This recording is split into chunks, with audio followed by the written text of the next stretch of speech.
বিশিষ্ট আলেমে দ্বীন যারা এখানে উপস্থিত হয়েছেন, বাংলাদেশের সর্বশ্রেষ্ঠ মাদ্রাসার শীর্ষ আলেমগণ এখানে আছেন এবং প্রকৃত দ্বীনের খেদমতে যারা আছেন তাদের সেবকরা এখানে আছেন।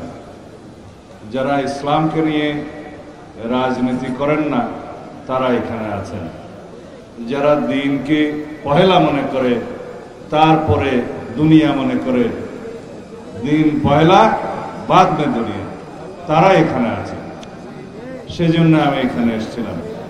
আমরা বাংলাদেশে সবসময়, বিশেষ করে নির্বাচনের আগে, ইসলামকে রাজনীতিতে ব্যবহার করার এবং বিভিন্ন তরিকায় ব্যবহার করার রাজনৈতিক ফায়দা হাসিলের জন্য আমরা লক্ষ্য করি। ইদানিং সেটা আরো বেশি লক্ষ্য করি এই জন্যে যে একটি রাজনৈতিক দল তারা নির্বাচনের স্বার্থে, রাজনীতির স্বার্থে ইসলামকে ব্যবহার করে জাতির মধ্যে বিভক্তি নিয়ে আসতে চায়, বিশেষ করে ইসলামের ক্ষতি করতে চায়। সেজন্যই বাংলাদেশে এখন আজমতে সাহাবা সম্মেলন আরো বেশি বেশি হওয়া দরকার। যারা আমরা বাংলাদেশে শতকরা 90 থেকে 92% মানুষ মুসলমান, আমরা মদিনা ইসলামের চর্চা করি, আমরা মদিনা ইসলামে বিশ্বাস করি। রাসূলুল্লাহ সাল্লাল্লাহু আলাইহি ওয়াসাল্লাম যে ইসলামের প্রবর্তন করে গিয়েছেন, সাহাবায়ে কেরাম যে ইসলামের অনুশীলন করে গিয়েছেন, সেই ইসলামের অনুসারী আমরা। এখানে আমরা মওদুদি ইসলামের অনুসারিত নয়। সুতরাং যারা ফিরকা ফিতনা তৈরি করে বাংলাদেশের মুসলমানদের মধ্যে বিভ্রান্তি সৃষ্টি করতে চায়, তাদের কাছ থেকে আমাদেরকে সাবধান হতে হবে। বাংলাদেশের মুসলমানকে সহি দ্বীনি ইলম অর্জন এবং অনুশীলনের রাস্তা উন্মুক্ত করে দিতে হবে।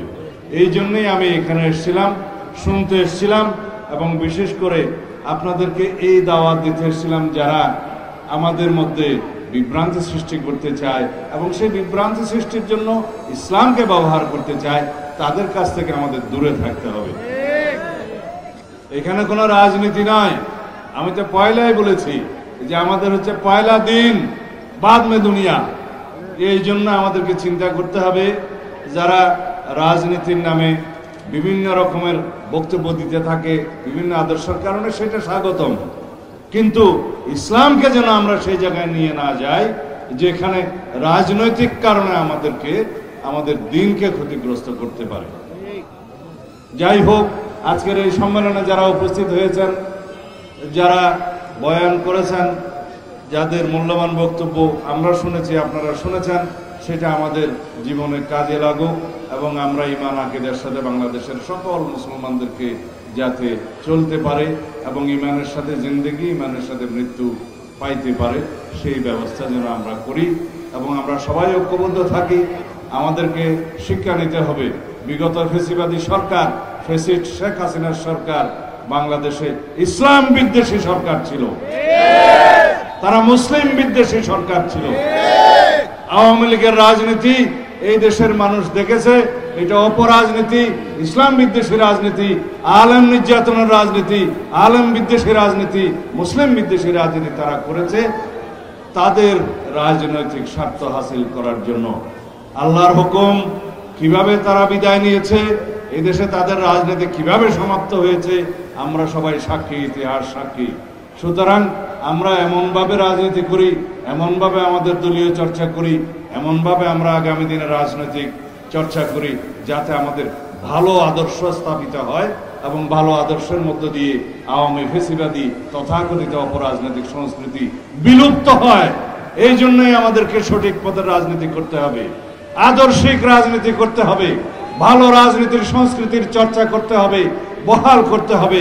তার মধ্য দিয়ে একমাত্র বাংলাদেশে অপরাজনীতি বিদায় হবে, সমূলে বিদায় হবে, আদর্শিক রাজনীতি প্রতিষ্ঠিত হবে ইনশাআল্লাহ। আপনাদের সবাইকে সে আহ্বান জানিয়ে আমি এখানে বক্তব্য শেষ করছি।